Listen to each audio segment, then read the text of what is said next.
Mbongo pesa a mutu valeur. Mbongo esa que mutu azala respecter na société. Mama kozanga mbongo na vite. Ikana yebiso na se na moi mukili nzambe. Eloko ya libosu koluka na vina yo.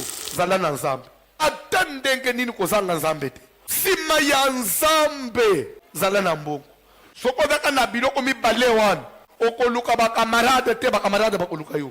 Okoluka nde utende kwa koluka yo. Bimana pareso zana ngwana. Est-ce que bano ba ke batinyo si fo ba bonga. Mais Bible do ba l'église primitive, il n'y avait aucun indigent. Église à ba pierre batinyo so ba bonga ki. Nde nzambe biso to so te, nzambe ya ba ntoma. Souci na parce que l'église biso indigent azala te. Mbongo pesa a mutu valeur. Mbongo esa que mutu azala respecter na société. Mama kozanga mbongo na vite. Ikana yebiso na se na moi mukili nzambe. Eloko ya libosu foluka na vina yo. Zala na nzambe. Atandenge nini kozanga nzambe te. Sima ya nzambe zala na mbongo. Soko daka na biloko mibale wana. Okoluka ba camarade te ba camarade ba koluka yo. Okoluka nde utende kwa koluka yo.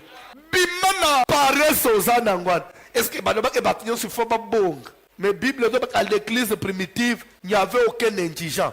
Église à ba pierre batinyo so ba bonga ki.